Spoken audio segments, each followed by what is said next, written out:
Vamos a orar y...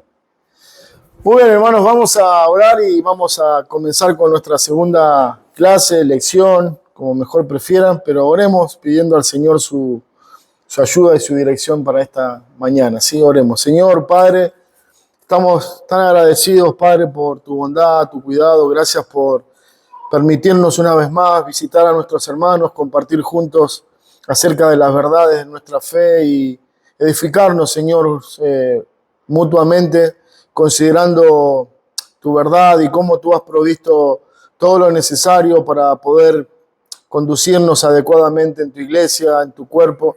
Señor, te pedimos ahora que tú sigas hablando a tus hijos y edificando tu iglesia. Danos la luz necesaria y la disposición de corazón, no solamente para escuchar, Señor, y asimilar tu verdad, sino también para, de manera clara y decidida, podamos obedecer a tu mandamiento y vivir conforme a tu verdad. Padre, te pedimos que nos guíes, nos hables, en el nombre de Cristo. Amén. Muy bien, hermanos, como vimos hace un momento en nuestra primera lección, estamos considerando el principio regulador de la adoración, y esto está íntimamente ligado con lo que Dios manda, con lo que Dios permite en el tiempo de adoración de la iglesia. Bueno, es un tema, como bien decíamos, controversial, donde hay varias posturas, donde hay varias miradas, donde hay, bueno, distintas maneras de interpretarlo y de vivirlo, pero nosotros debemos regularnos o considerar con seriedad lo que el principio de sola escritura nos enseña, y eso nos está indicando que es la Biblia quien tiene la autoridad, y es la Biblia la única fuente que nos revela cómo Dios manda que debe ser regulado el culto de adoración en la iglesia. Bueno, vamos a considerar viendo la segunda parte de este tema, y esta segunda parte vamos a considerar más detenidamente el tema de la adoración en la iglesia y lo que está relacionado con la adoración, nosotros y Dios, y este principio de la regulación o el principio regulador de la adoración. Bueno, como decíamos al comienzo, todos somos adoradores, y esto nos lleva a considerar que no puede ser un tema secundario, no puede ser un tema menor, un tema que no consideremos. Bueno, la Escritura nos habla y nos lleva a considerar que la adoración es un tema importante, y lo vamos a ver en un momento más. La palabra de Dios nos enseña que Dios creó al hombre para que le adore. Dice Pablo en Romanos 11:36, porque de Él y para Él son todas las cosas, a Él sea la gloria por los siglos de los siglos. Bueno, Pablo está escribiendo a los romanos, es el final de la carta, o casi el final de la carta, pero nos está llevando a considerar esta verdad gloriosa de que Dios creó todas las cosas con un propósito. ¿Cuál es ese propósito? Que todo le dé la gloria a Él. Eso implica adoración. El hombre fue creado con ese fin, con ese propósito. Entonces, cuando nosotros nos preguntamos cuál es el propósito de nuestra vida, o cuál es el propósito de la adoración en nuestra vida, bueno, esto nos señala claramente, como dice Pablo en Romanos 11, que todo tiene que ser hecho para la gloria de Dios. Nuestra adoración, todo lo que hacemos en la iglesia, nuestra vida, todo tiene que ser bajo esta premisa gloriosa que es que Dios sea glorificado en todo. Por lo tanto, todas las cosas fueron creadas para darle la gloria a Dios. El hombre fue creado para darle la gloria a Dios. Nosotros como cristianos somos llamados a hacer todo para la gloria de Dios y anunciar las virtudes de aquel que nos rescató de las tinieblas a la luz admirable. Esto es lo que dice Pablo en la primera carta, y dice que todos aquellos que gustamos de la benignidad del Señor ahora debemos contar esa bondad. Él nos salvó para que anunciemos las virtudes de nuestro Dios. Y eso es básicamente lo que hacemos cuando adoramos a Dios. Estamos destacando su calidad redentora, estamos señalando su perdón, su misericordia, estamos anunciando en nuestra congregación o en nuestra reunión de culto formal de la iglesia lo que Dios es. Hablamos de sus bondades, cantamos sus bondades, hablamos de su misericordia y cantamos su misericordia. Bueno, el problema que vivimos actualmente es que la adoración en la mayoría de las iglesias está centrada en el hombre. Dios creó todas las cosas para que le adoren a Él, pero lejos de cumplirse este principio bíblico en que el hombre le dé la gloria a Dios, el hombre se aparta de Dios y le da la gloria a sí mismo, se alaba a la criatura. De hecho, si no se conforma con alabar a la creación, crea sus propios dioses para alabar, pero siempre la intención es marcada. El hombre está determinado a no darle la gloria a Dios, ¿no? Nos referimos al hombre en su pecado, el hombre natural.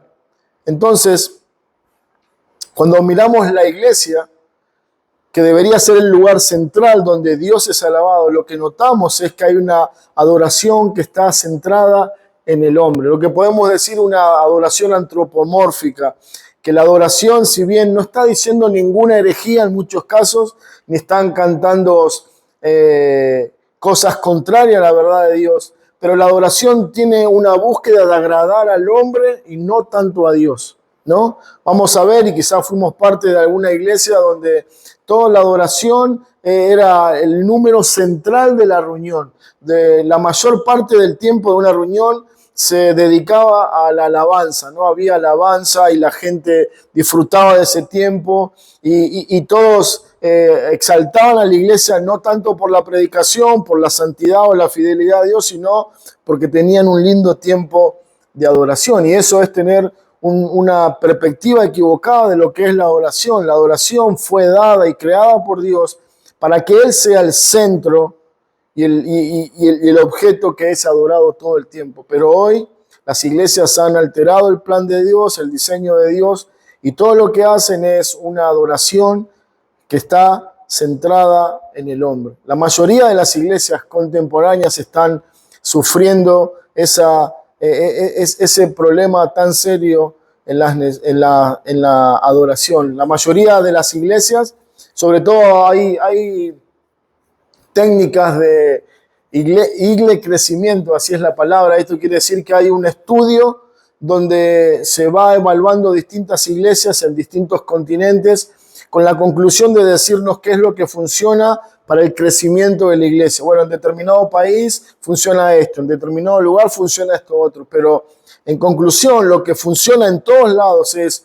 un tiempo amplio de adoración, una adoración donde todos se sienten cómodos, donde todos se sienten a gusto, y eso es lo que nos lleva a considerar que la adoración es una adoración centrada en el hombre. Busca agradar al hombre, busca que el hombre se sienta cómodo, busca que el hombre esté en un lugar agradable para él.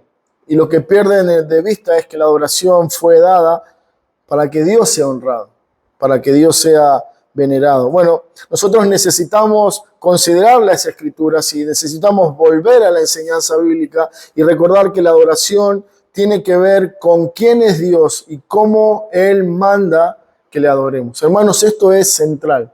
La adoración tiene que ver con esto.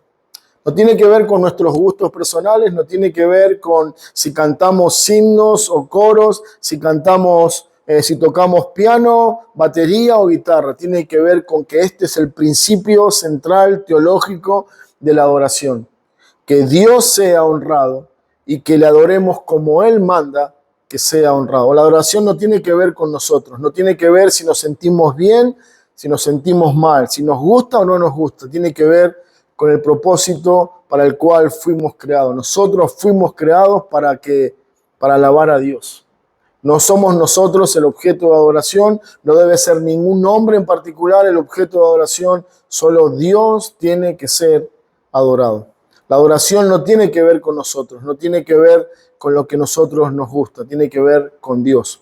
Hoy vemos en la iglesia que la adoración es, bueno, justamente como decíamos, antropocéntrica, no de una manera explícita y grotesca, pero sí se canta a Dios y se habla de Dios, pero lo que buscan es agradar a los oyentes, no a Dios. Y hermanos, eso como iglesia nosotros tenemos que tener ese cuidado, tenemos que tener ese celo, que toda nuestra adoración tenga un centro o que tenga un solo objetivo y es la gloria a Dios, solo a Él la gloria.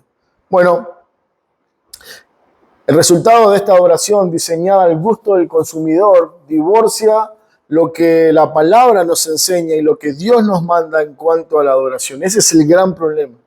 Claro, nosotros cuando entramos en esa dinámica de querer agradar al entorno, a los oyentes, a que todos se sientan satisfechos con el tiempo de oración, que todos escuchen los himnos que quieren y que todos escuchen lo que a ellos les agrada, lo que no nos damos cuenta es que, claro, nosotros decimos, bueno, pero estamos cantando himnos o estamos cantando coros y son coros con una enseñanza clara, son bíblicos, son adecuados para alabar a Dios. Pero lo que perdemos de vista es que no lo hacemos con la motivación correcta, que es la gloria de Dios. Y cantamos o armamos toda nuestra dinámica en la adoración para que el hombre se sienta a gusto, y eso no tiene nada que ver con la adoración bíblica que tiene que estar centrada en Dios. La adoración no fue dada para nosotros ni diseñada para nosotros.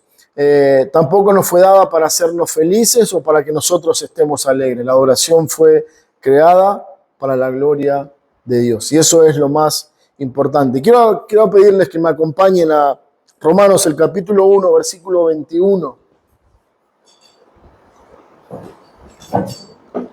Bueno, este es un pasaje conocido, lo citábamos hoy temprano.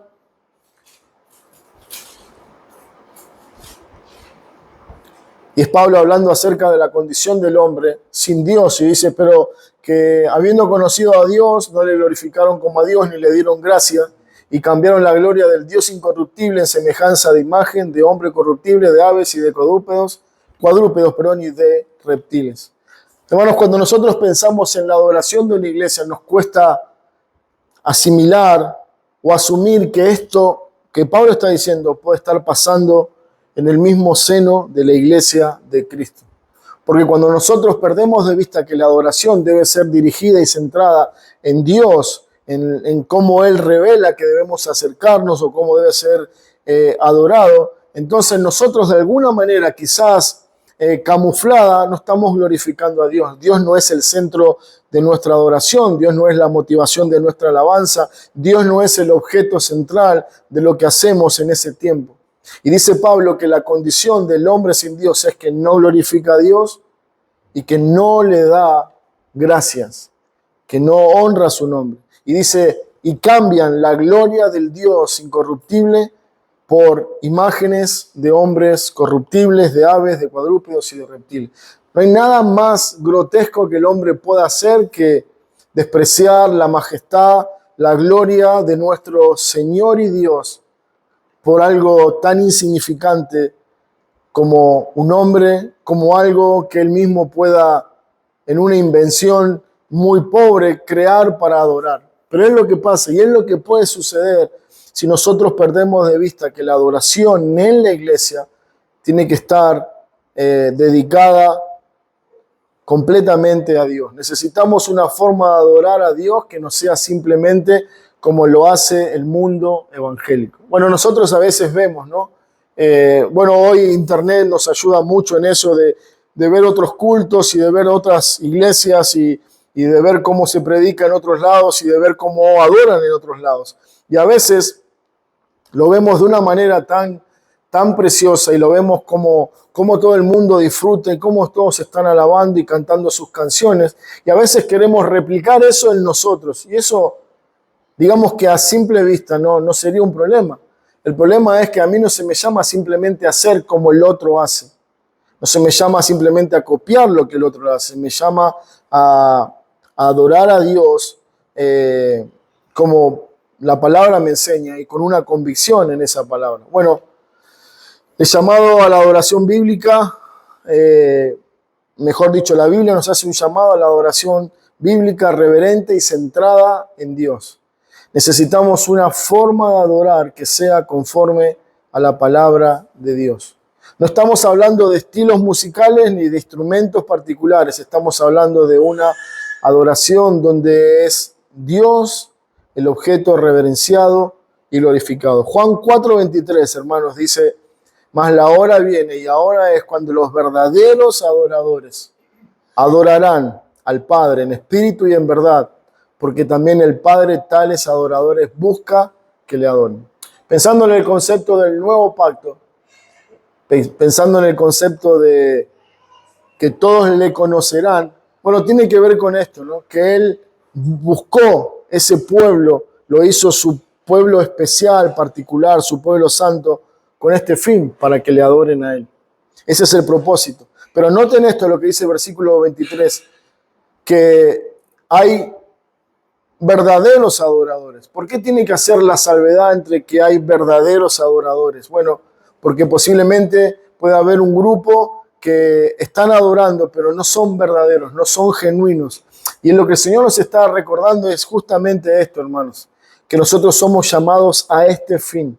Esto es algo que nosotros deberíamos guardarnos profundamente en el corazón. ¿Cuál es el llamado que Dios hizo para cada uno de nosotros? Acá está la respuesta. Dios te llamó para que le adores. Pablo nos habla acerca de la reconciliación con Dios y esa reconciliación nos enseña que nosotros fuimos reconciliados con Él con un propósito, tener comunión con Él. Y en esa comunión con Dios esto se lleva a la práctica de manera natural. En esa comunión nosotros podemos adorar a Dios y ese es el propósito y ese es el llamado del principio regulador de la adoración. La adoración que agrada a Dios no nace de nuestro gusto personal ni de criterios humanos, sino de la verdad revelada en su palabra.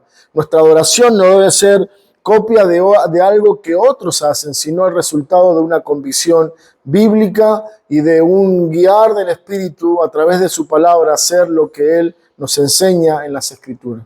Esto es fundamental. La adoración que agrada a Dios no se trata de lo que a mí me gusta, sino como Él nos enseña y nos lleva a una convicción bíblica por su palabra.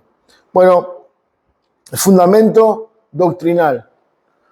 ¿En qué nos apoyamos para hablar acerca del principio regulador de la adoración? Nuestro fundamento doctrinal es el principio que mencionábamos al comienzo, solo Escritura. La razón por la que nosotros podemos hablar con total libertad y seguridad de este principio es porque lo vemos en la palabra de Dios. Dice la confesión de fe, la confesión bautista de fe, la Santa Escritura es la única regla suficiente, segura e infalible de todo conocimiento, fe y obediencia salvadores. Bueno, dice la confesión, es la palabra de Dios, la única fuente segura e infalible que nos revela acerca del carácter de Dios, pero también nos revela acerca de cómo Dios tiene que ser adorado. Esta frase es la que pone en alto las Escrituras, recordándonos que las Escrituras es nuestra única regla, nuestra única fuente de revelación en donde nosotros podemos encontrar lo que Dios manda y enseña acerca de la adoración. Necesitamos hacer la salvedad de que esta verdad debe ser aplicada a la luz de lo que vimos en la clase pasada. Recuerden, dependiendo el tiempo de la revelación redentora de Dios, nosotros debemos aplicar la verdad acorde a ese tiempo. Sí podemos tomar el libro de Salmos y encontrar una aplicación o una enseñanza para nuestra vida, pero no podemos regular la adoración por lo que dice el libro de Salmos. ¿Por qué? Porque está perteneciendo a un tiempo que ya pasó, al antiguo pacto, y ahora nosotros nos vamos a regir, o nuestra adoración va a ser regulada por el nuevo pacto. Cuando se habla de la única regla, está diciendo que las Escrituras es el único estándar suficiente, seguro, que no requiere nada adicional que se ponga junto a ella para determinar cosas muy particulares. Quiere decir esto que, por ejemplo, la Iglesia Católica Romana o los que pertenecen a esa religión católica romana, ellos creen que la Biblia es inspirada por Dios, pero paralelo a la Biblia nosotros necesitamos aplicar las tradiciones o aún el consejo del Papa, ¿no? O sea, la Biblia es importante, pero si esto se ajusta con lo que el Papa dice, entonces ahí puede ser aplicado. Bueno, nosotros no creemos en eso, no creemos en Papa, no creemos a personas que tienen más autoridad que la palabra de Dios. ¿Por qué? Porque la Biblia nos dice que toda la Escritura es inspirada por Dios y útil para enseñar, para redarguir, para corregir, para instruir en justicia. La Escritura es inspirada por Dios y no necesita nada más, no necesita algo que lo respalde, no necesita algo que lo apoye, ni siquiera nuestra confesión de fe funciona como algo que respalda la palabra de Dios. Lo que nuestra confesión hace es resumir la enseñanza de las Escrituras y ponerlo de una manera sistematizada y clara para que nosotros podamos entender con mayor facilidad la enseñanza de la Biblia. La Escritura es única y es en ese principio precioso que nosotros depositamos en esta verdad el principio regulador de la adoración.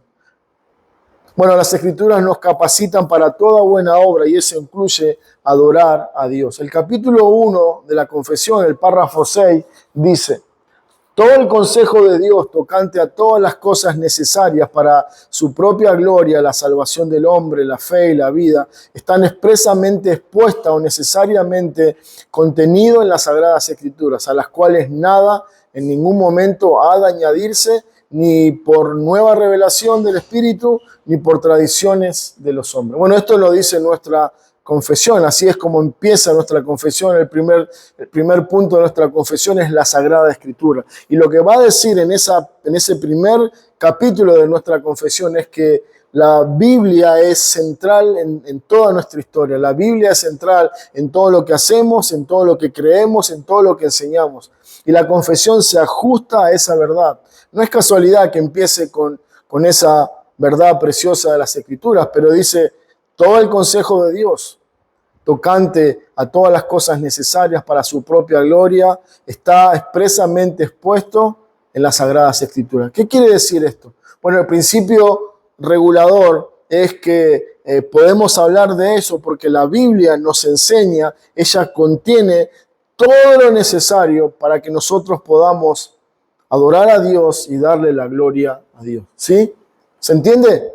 Lo que la Biblia está diciendo, o lo que la confesión está diciendo, es que nosotros podemos estar completamente tranquilos con este principio, porque lo que este principio hace no es inventar algo, sino señalar lo que la Biblia habla y enseña en cuanto a la adoración y traerlo frente a nosotros para poder llevarlo adelante en la iglesia de Cristo. Dios ha revelado en su palabra las cosas que necesitamos saber sobre la gloria de Dios, la salvación del hombre y la vida de la iglesia. Estas son cosas que encontramos en la palabra y constituyen una regla única sobre esto. La Biblia nos enseña con respecto a Dios, su celo y la forma en la que Él quiere y manda que su pueblo le adore.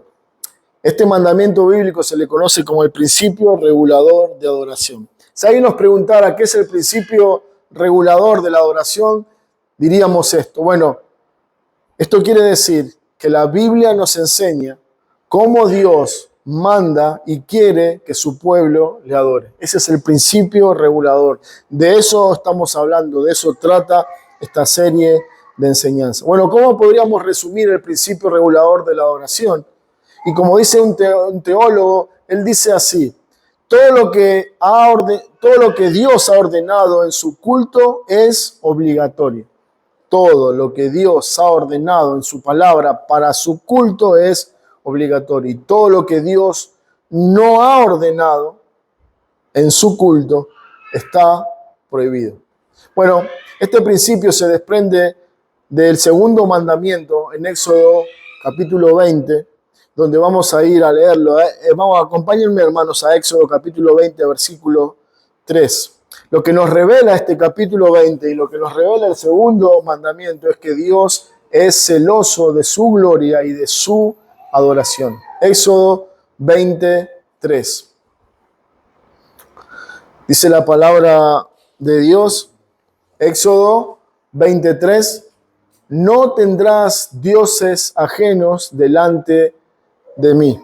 Bueno, este es el mandamiento de Dios a su pueblo y le dice: no te harás otros dioses o no tendrás otros dioses delante de mí. No porque haya otros dioses, sino porque atacando la idolatría de la época, él está señalando que no se puede adorar otras cosas, que el hombre fue creado con un propósito específico y eso es darle la gloria a Dios. Y de esta manera está advirtiendo que no podemos, como seres humanos, adorar a otros dioses, excepto solo a Dios. Versículo 4 dice, no te harás imagen ni ninguna semejanza de lo que está arriba en el cielo, ni abajo en la tierra, ni en las aguas debajo de la tierra. No te inclinarás a ellas ni la honrarás, porque yo, Jehová, tu Dios, fuerte, ¿y qué dice ahí?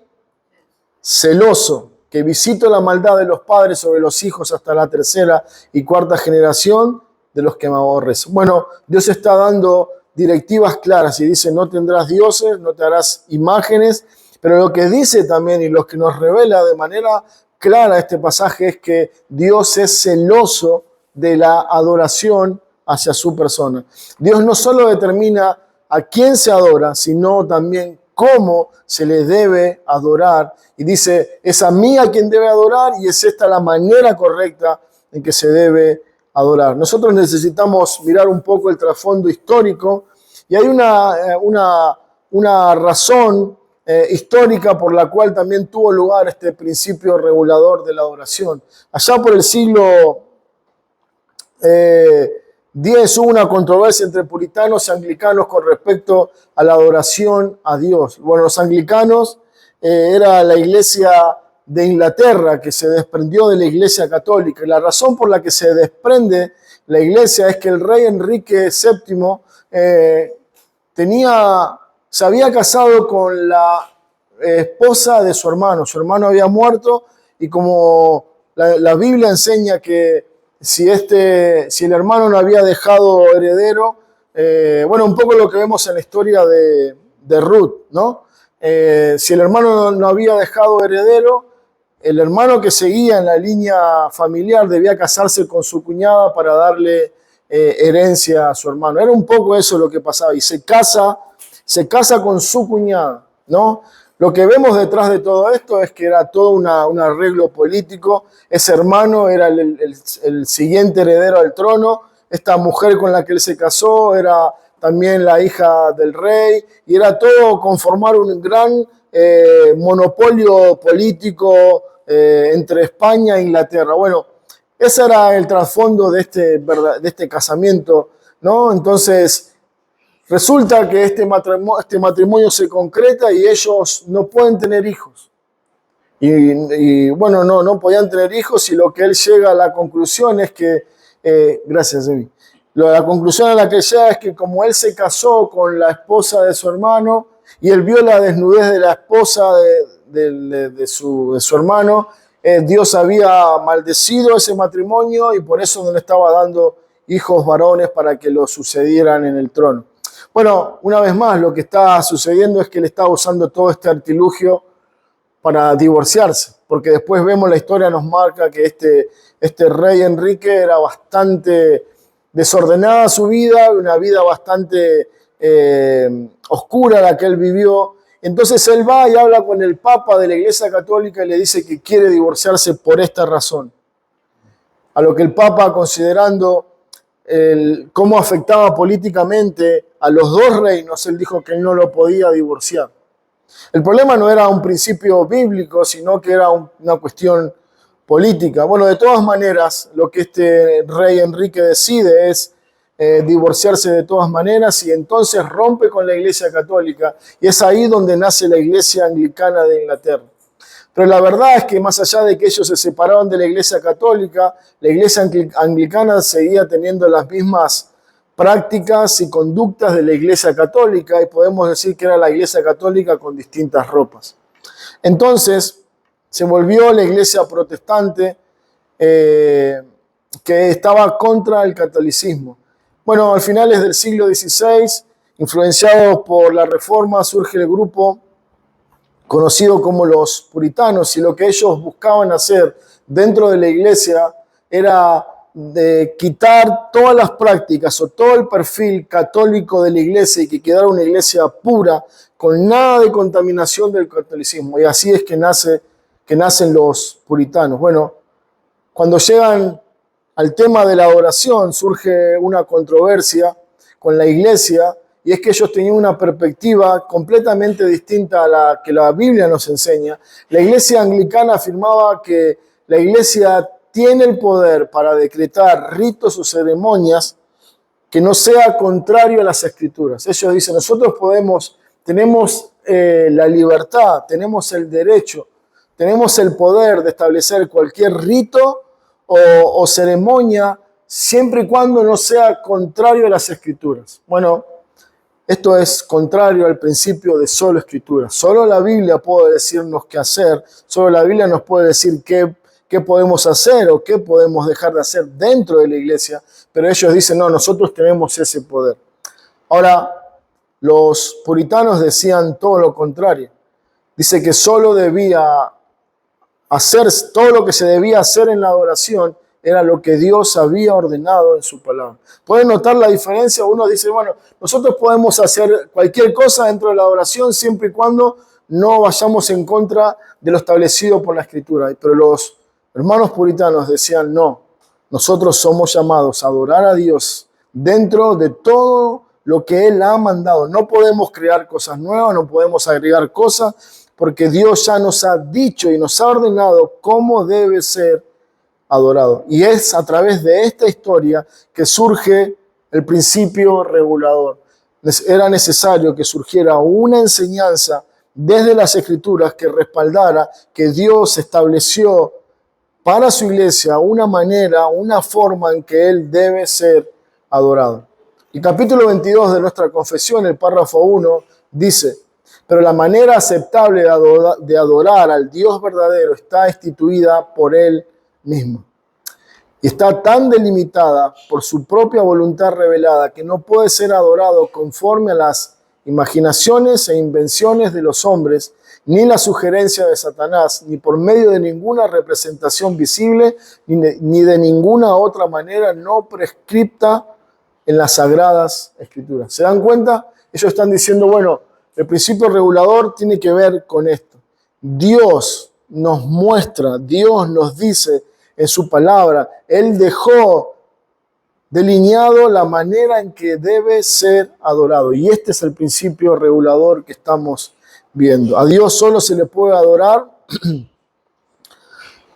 a Dios solo se le puede adorar con lo que Él determina que se le puede adorar, no con nada más. Dios solo puede ser adorado en la manera que Él dijo que debe ser adorado. Lo que Dios nos manda no puede hacerse. Lo que Él prohíbe no lo podemos aceptar. Si no es mandado por el Señor, entonces no debe ser parte de la adoración de la iglesia. Esto es lo que se llama, esto es lo que conocemos como el principio regulador de la adoración. Significa que hay un principio que regula la forma en la que nosotros nos acercamos a Dios. La forma que celebramos el culto a Él está regulado por Él mismo y por su voluntad. Bueno, esta es la forma correcta de acercarnos a Dios y esta es la forma correcta en que una iglesia bautista reformada tiene que llevar adelante el tiempo de adoración. Quiero que me acompañen ahora a Levítico capítulo 10.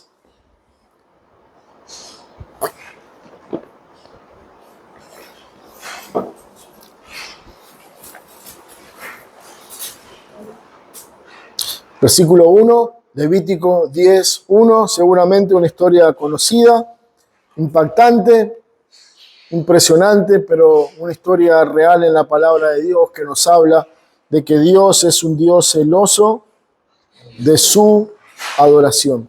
Dice, Nadab y Abiú, hijos de Aarón, tomaron cada uno su incensario y pusieron en ello fuego, sobre el cual pusieron incienso y ofrecieron delante de Jehová fuego extraño que él nunca les mandó. Y salió fuego de delante de Jehová. ¿Y qué pasó? Los quemó y murieron delante de Jehová. Bueno, esto nos lleva a considerar una historia de alguien, un grupo de personas. Ellos eran sacerdotes de Dios. Y esto tiene que ver con lo que veíamos, lo que Jeremías 31 dice acerca del nuevo pacto, y donde él dice, todos me conocerán. Bueno, la palabra de Dios nos enseña y nos dice que estos dos hombres pertenecían a la casta, pertenecían al grupo religioso, estaban ofreciendo un servicio a Dios, eran parte del sacerdocio de Aarón, pero no conocían a Dios. Esto quiere decir, no eran hijos de Dios.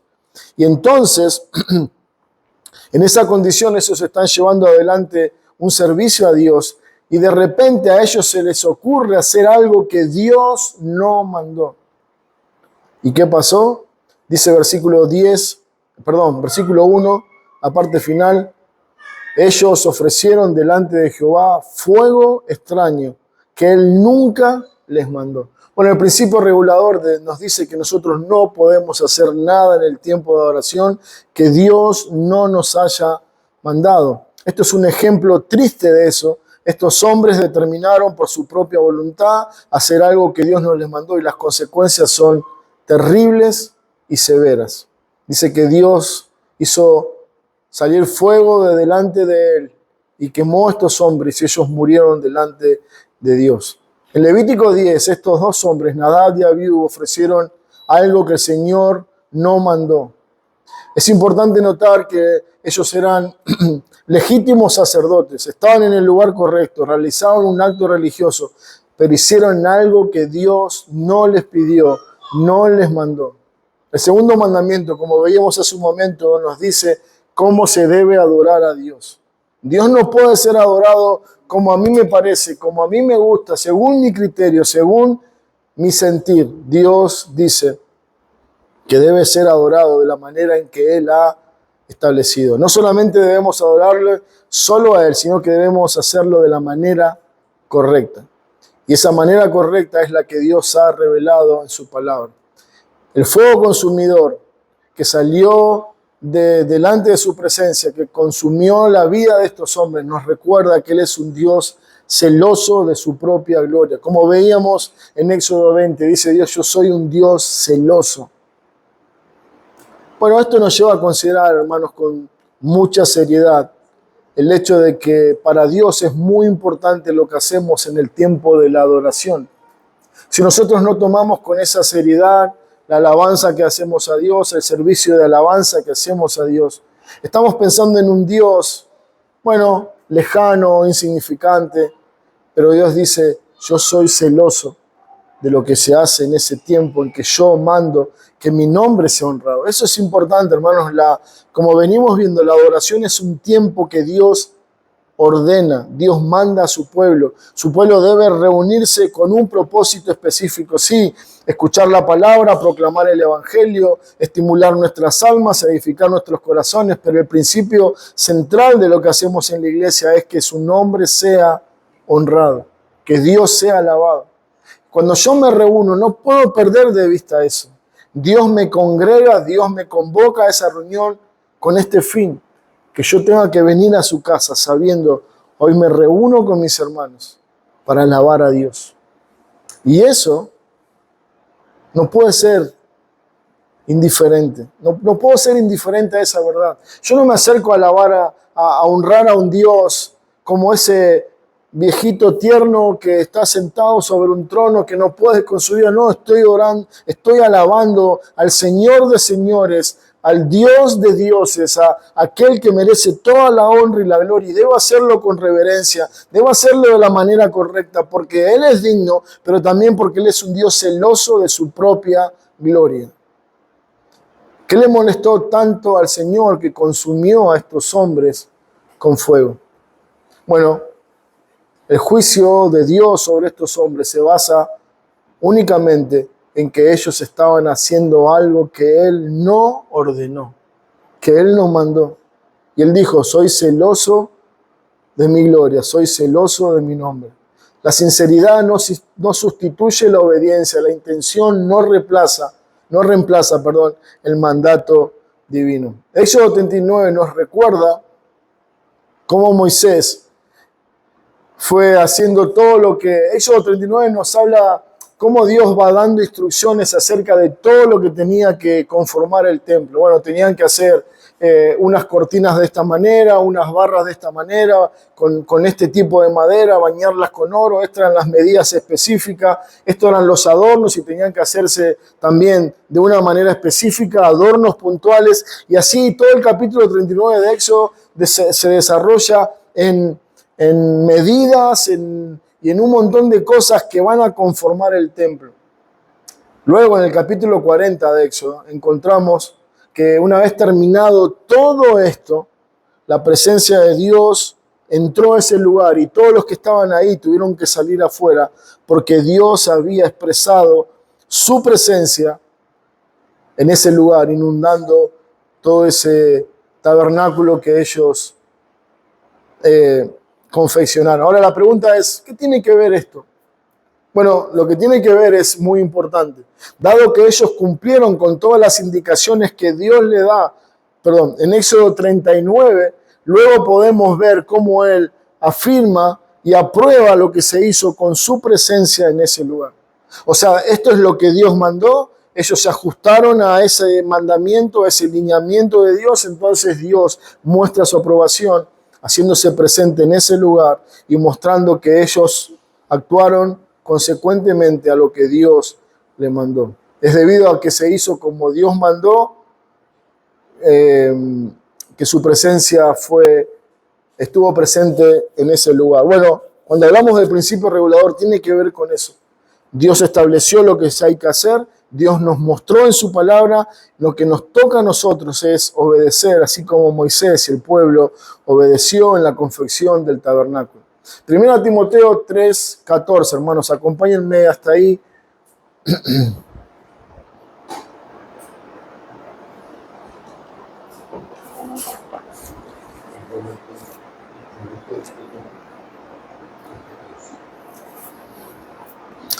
Primera Timoteo 3:14, bueno, el contexto de esta carta es Pablo está preso, no puede tener libertad de acción, está detenido por causa de la predicación del Evangelio y él entonces escribe a su hijo amado Timoteo, quien es su mano derecha, quien está visitando las iglesias, y Pablo le dice, esto te escribo, aunque tengo la esperanza de ir pronto a verte, para que si tardo, y de hecho voy a tardar, sepas cómo debes conducirte en la casa de Dios, que es la iglesia del Dios viviente, columna y baluarte de la verdad.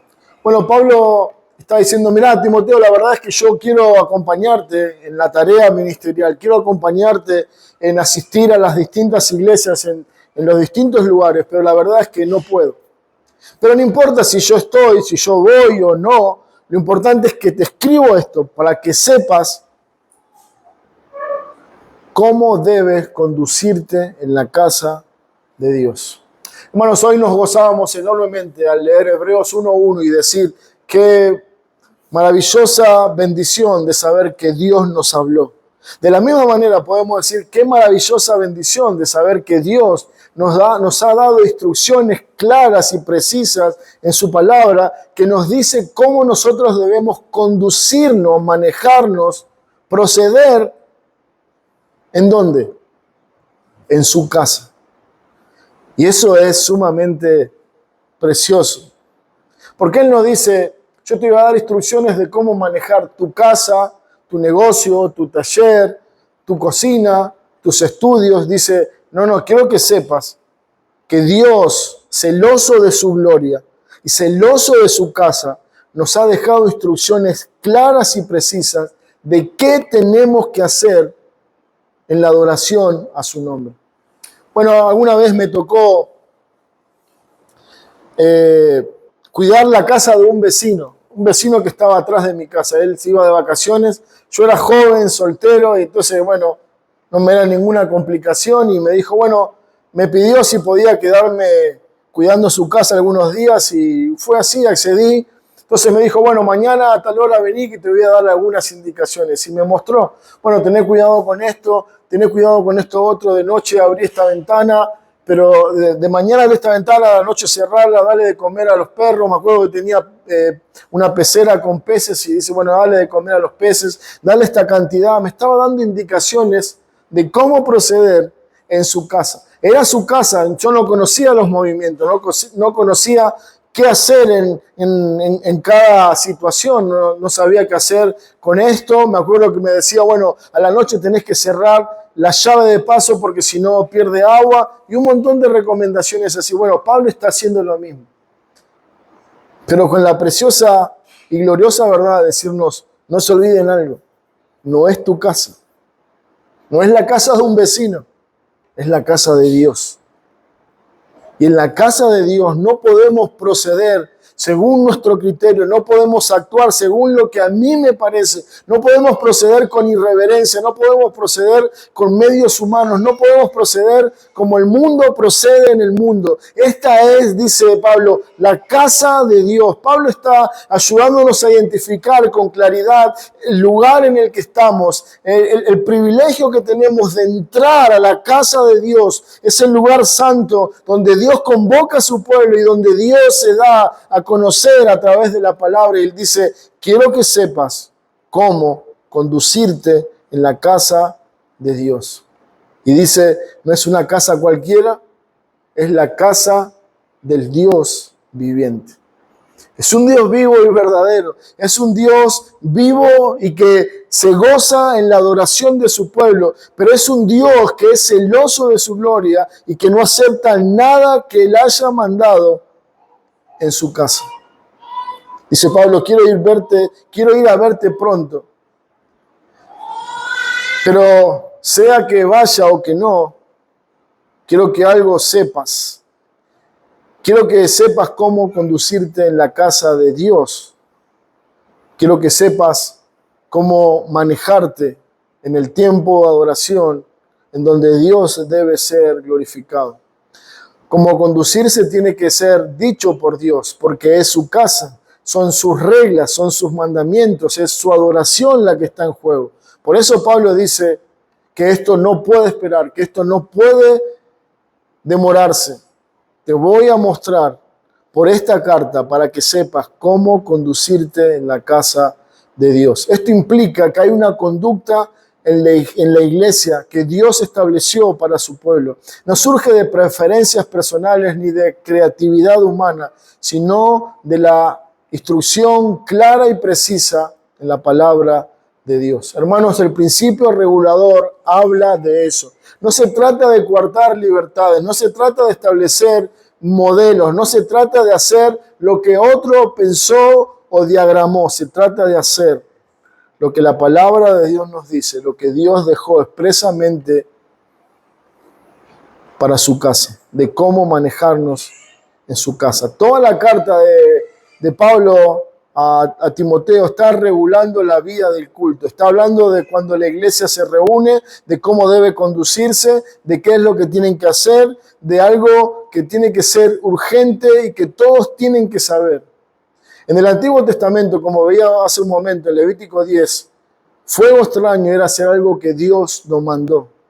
Fuego extraño era algo que Dios no pidió, que Él no ordenó, pero de todas maneras el hombre, en esa pretensión que tiene de querer ser igual a Dios, dijo, bueno, no importa lo que Dios manda, yo lo hago, y las consecuencias fueron terribles. En el Nuevo Testamento, el no conducirse conforme a lo que Dios establece es fuego extraño.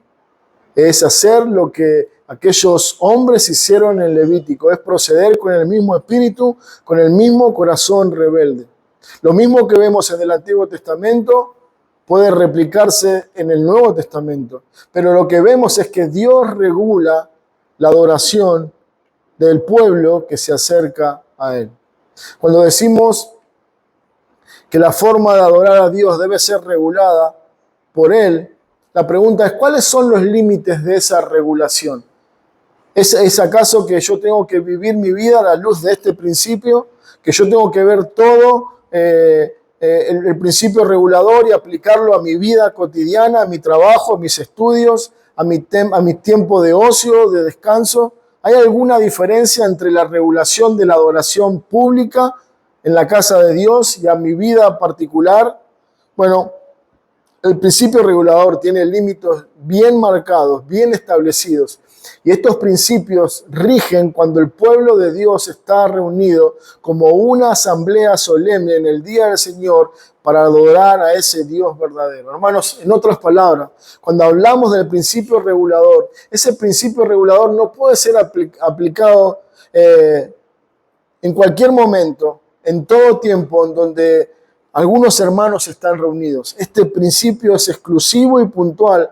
¿Para qué tiempo? Cuando la iglesia como una asamblea solemne, está reunida en el día del Señor para adorar al Dios vivo y verdadero.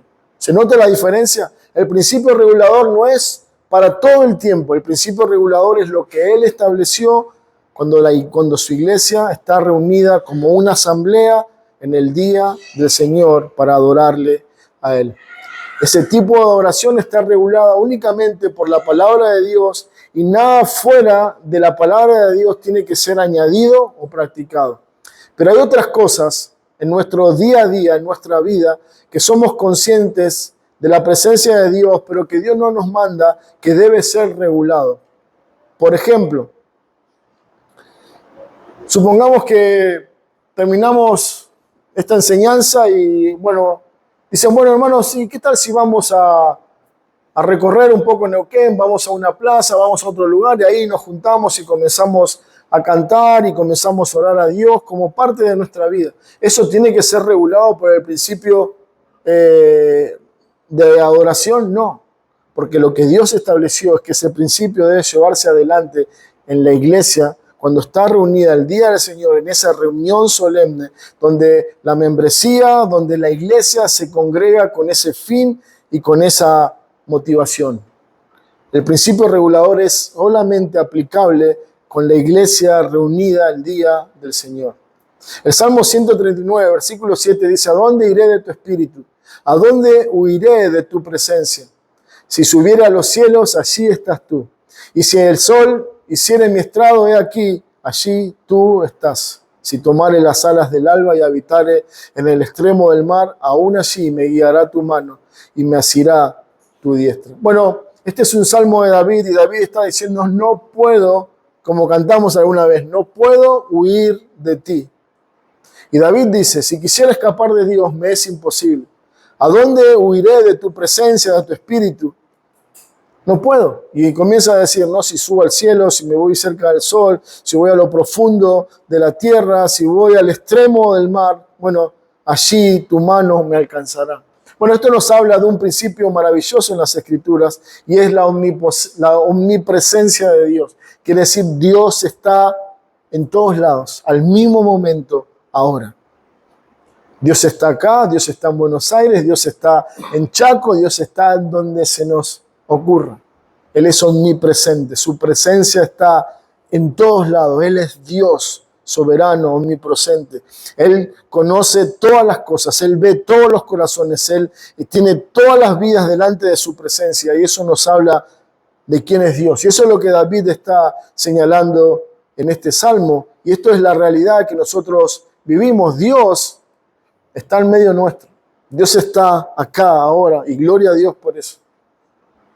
Ahora, esto nos lleva a considerar de que la presencia de Dios está en todo lugar y todos nosotros tenemos que vivir consciente de esa preciosa, eterna verdad.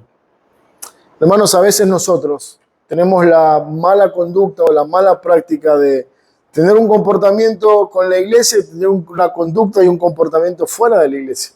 Y nosotros ignoramos este principio, el principio de que Dios me está viendo, sea que esté con la iglesia o sea que esté fuera de la iglesia, sea que esté en lo más privado y lo más recóndito de una casa o de un lugar haciendo algo que Dios no permite, Dios lo está viendo. Pastor Jorge cuenta una anécdota de un pastor que le enseñaba a él y él dice que este hombre hablaba de Juan 10, donde el Señor dice que las ovejas del Padre, que las ovejas de Cristo están en las manos del Padre y ahí nadie las puede arrebatar de su mano. Y este hombre decía, piensen esto, esa es una verdad gloriosa, estamos ahí en las manos del Padre. Pero es una verdad triste también pensar que estamos ahí en las manos del Padre y que muchas veces pecamos en las manos del Padre, que muchas veces desobedecemos voluntariamente aún estando en las mismas manos de Dios. Esto tiene que ver con este principio, donde sea que yo estoy, como dice David, no podemos huir de su presencia. Dios nos ve. Dios ve nuestros pensamientos, nuestros corazones. Él ve lo que hacemos todo el tiempo, en todo momento, porque Él es omnipresente. Bueno, Efesios 1:13 nos habla de otra manera en que nosotros podemos relacionarnos con Dios. Nosotros podemos relacionarnos con Dios siendo conscientes de que su presencia está en todos lados. En segundo lugar, su presencia está en nosotros. Dice Efesios 1:13, habiendo creído en Él, fuisteis sellados por el Espíritu Santo de la promesa. Lo que este pasaje nos está hablando es de que cuando una persona viene a los pies de Cristo y es salvado por Él, esa prueba, esa garantía de que le pertenecemos a Él es su sello, y ese sello es el Espíritu Santo que comienza a morar en nosotros.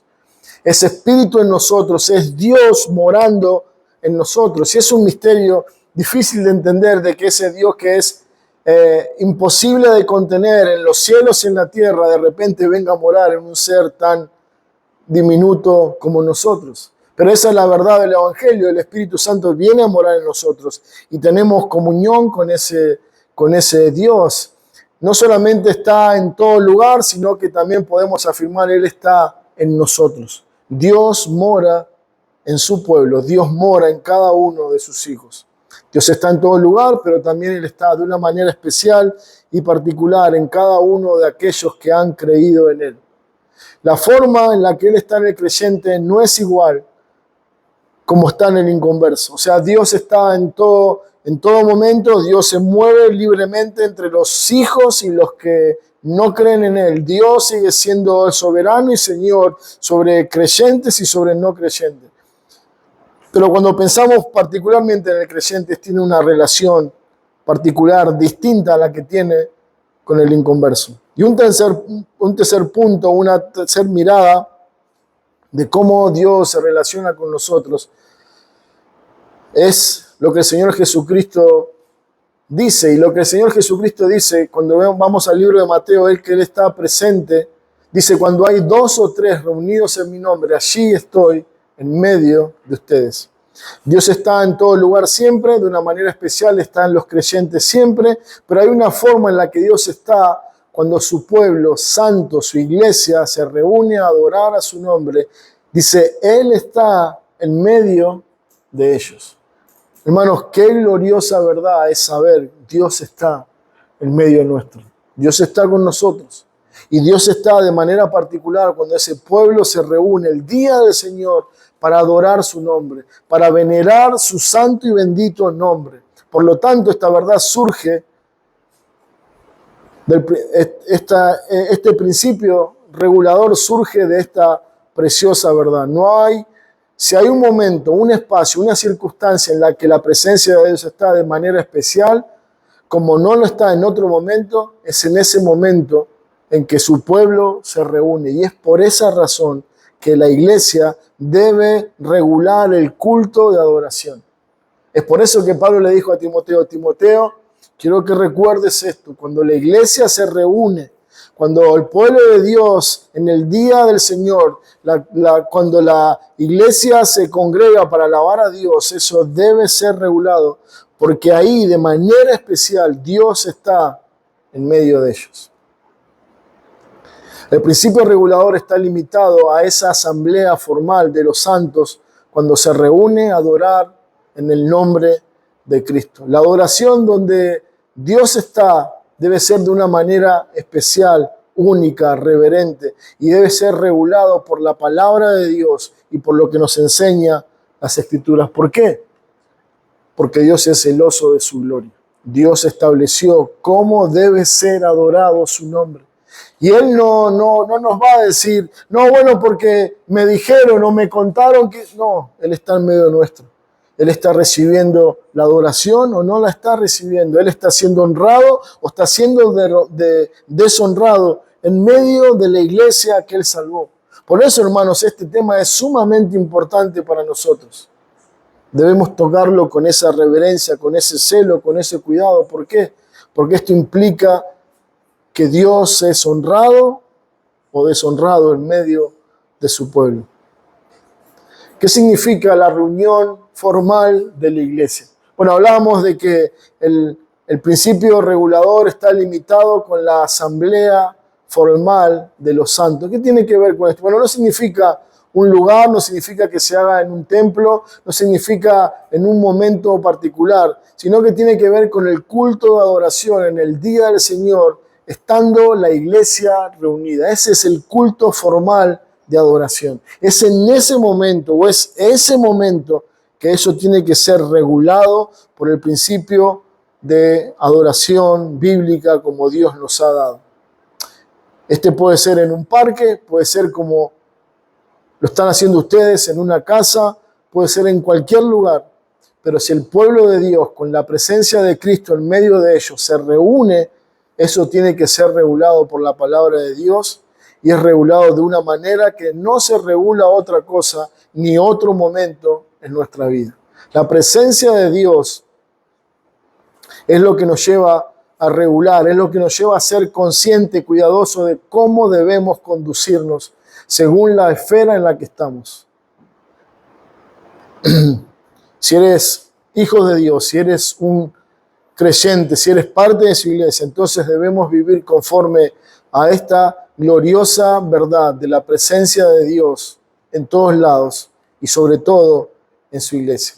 Como hijos de Dios debemos profundizar en esta verdad, pero también debemos vivir a la luz de esta verdad. Hermanos, cuando la iglesia se reúne, Dios está en medio nuestro. Y todo lo que hacemos en ese momento, en ese día, tiene que ser controlado, guiado por la enseñanza en su palabra. Amén. Me gustaría orar y después si hay preguntas los vemos, pero me gustaría orar para terminar con este tiempo, ¿sí? Oremos. Señor, Padre, gracias queremos darte por esta hermosa y preciosa verdad que podemos abrazar con el alma y que podemos considerar qué bendición, Padre, es conocerte. Qué privilegio tan enorme que tú nos das de poder ser parte de tu pueblo, de entrar a tu casa, ese recinto privado, Señor, ese recinto que no es para todos, sino solo para tus hijos, para tu pueblo, por aquellos que son parte del pacto.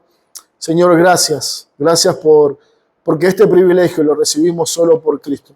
Pero también queremos pedirte, Señor, que en tu bondad, en tu misericordia, nos permitas y nos des un corazón que sea consecuente a esta verdad, un corazón que se doblegue ante el principio precioso de la palabra, que nos recuerda, Dios está en medio nuestro.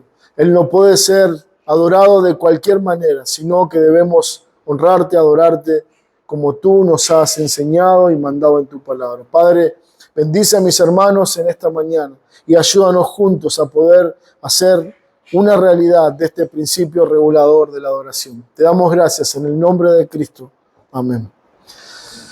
Muy bien, hermanos. Yo sé que estamos ahí con el tiempo, pero no sé si hay alguna pregunta, alguna duda, algo que no se entendió, algo que quieran consultar. Uy. ¿No? ¿Nada?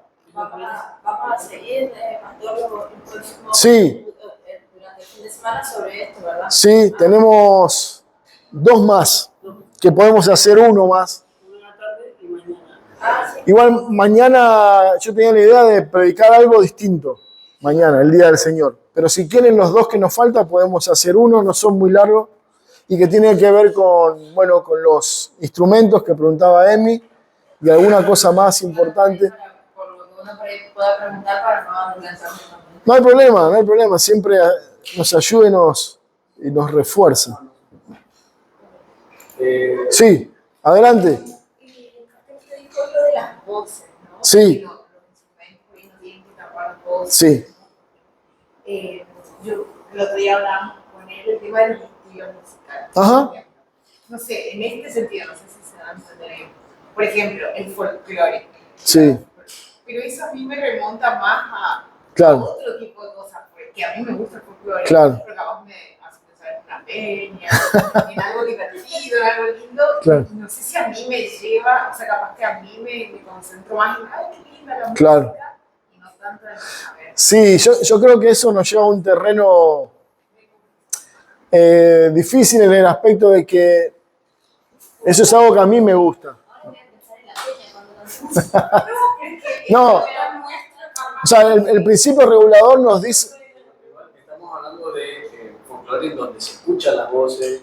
Claro, claro. No tapa todo, tampoco es un ambiente en donde el bochinche, el caos. Sí, está claro. Sí, mirá, con la letra, reflexionando. cuando vos pensás en el tiempo en que